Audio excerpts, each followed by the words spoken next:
Glory, glory, haleluya, shalom. Judul renungan inspirasi minggu ini adalah efek Pygmalion. Saudara-saudara yang kekasih, di dalam cerita mitologi Yunani, ada seorang pemuda yang bernama Pygmalion. Dia adalah seorang tukang pahat yang sangat mahir sekali dan selalu memiliki pikiran yang positif. Satu hari, Pygmalion berhasil memahat sebuah patung wanita yang sangat cantik sekali yang diberi nama Galatea. Dan rupa-rupanya Pygmalion jatuh cinta kepada Galatea. Hasil pahatannya itu, tiap hari dia merawat Galatea, dia membersihkan Galatea, dan dia punya harapan dan dia punya pikiran positif bahwa satu hari nanti Galatea bisa menjadi manusia yang hidup dan dia bisa memperistri Galatea. Rupa-rupanya dewa-dewa di Gunung Olympus memperhatikan apa yang dilakukan oleh Pygmalion ini dan berbelas kasihan kepadanya. Akhirnya dewa-dewa memberikan kehidupan kepada Galatea dan kemudian menikahlah. Jadilah Pygmalion menikah dengan Galatea. Saudara-saudaraku, tentunya ini hanya sebuah cerita mitos yang tidak benar-benar terjadi. Dan Pygmalion sampai sekarang dikenang dengan efek Pygmalion. Yaitu ternyata kalau kita mempunyai pikiran yang positif dan punya pengharapan yang positif kepada seseorang, maka orang itu akan termotivasi, terdorong untuk menjadi seperti apa yang kita harapkan. Dan kita perlu sekali untuk memiliki pikiran yang positif. Dan firman Tuhan mengajarkan kepada kita tentang hal ini.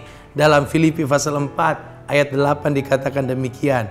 Jadi akhirnya saudara-saudara, semua yang benar, semua yang mulia, semua yang adil, semua yang suci, semua yang manis, semua yang sedap didengar, semua yang disebut kebajikan dan patut dipuji, pikirkanlah semuanya itu.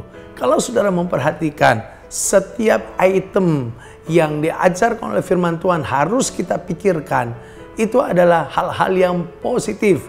Dengan demikian, firman Tuhan mengajar kepada kita supaya kita ini harus selalu memiliki pikiran yang positif terhadap diri kita, terhadap orang lain, dan terhadap segala situasi. Saudaraku, ketika kita memiliki pikiran yang positif dan harapan yang positif terhadap diri kita dan orang lain, maka ternyata itu akan membawa dampak yang positif juga, pengaruh yang positif juga. Diri kita dan orang lain ternyata akan terdorong, termotivasi untuk menjadi seperti apa yang kita harapkan. Itulah sebabnya saya mendorong saudara-saudara, mulai sekarang milikilah pikiran yang positif dan harapan yang positif kepada orang-orang di sekitarmu. Misalnya saja saudara adalah pimpinan perusahaan yang punya banyak karyawan. Nah, mulai sekarang milikilah pengharapan yang positif terhadap karyawan-karyawanmu. Berharaplah bahwa karyawanmu akan menjadi karyawan yang loyal, karyawan pekerja keras, yang berprestasi luar biasa untuk memajukan perusahaanmu, karyawan yang rajin, karyawan yang setia.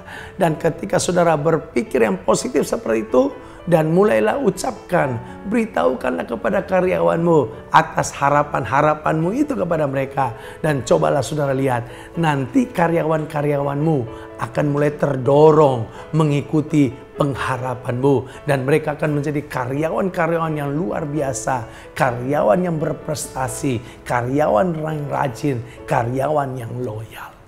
Kalau saudara adalah orang tua, maka mulai sekarang saya juga dorong saudara, milikilah pikiran yang positif dan pengharapan yang positif kepada anak-anakmu. Mulailah berpikir dan berharap bahwa satu hari nanti anak-anakmu akan menjadi pengusaha yang sukses, pengusaha yang berhasil, yang cinta Tuhan, yang takut kepada Tuhan, dan melayani Tuhan. Atau mulailah berpikir, kalau satu hari nanti anak-anakmu akan menjadi kaum profesional yang takut kepada Tuhan, dokter yang cinta Tuhan, insinyur yang melayani Tuhan, atau sarjana ekonomi yang takut kepada Tuhan. Dan perkatakanlah itu kepada mereka, kasih tahulah kepada mereka harapan-harapanmu. Maka lihatlah satu hari nanti anak-anakmu akan menjadi apa yang seperti kau harapkan.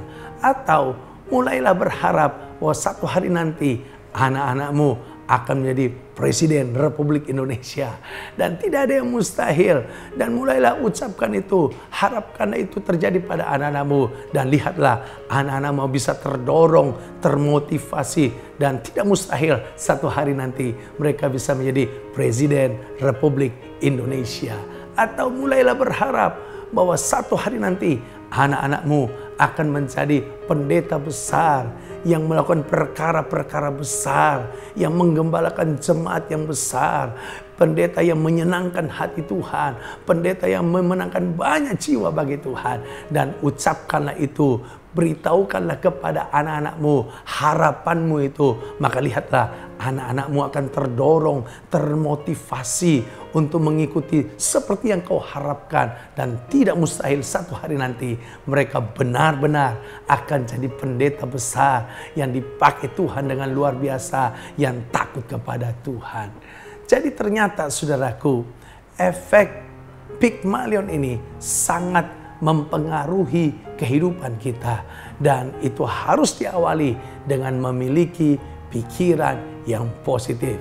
Saya dorong saudara-saudara, milikilah pikiran yang positif, harapan yang positif kepada dirimu sendiri dan kepada orang-orang di sekitarmu. Dan lihatlah orang-orang di sekitarmu dan dirimu sendiri akan berubah menjadi lebih positif, lebih baik, lebih luar biasa. Tuhan memberkati saudara. Shalom.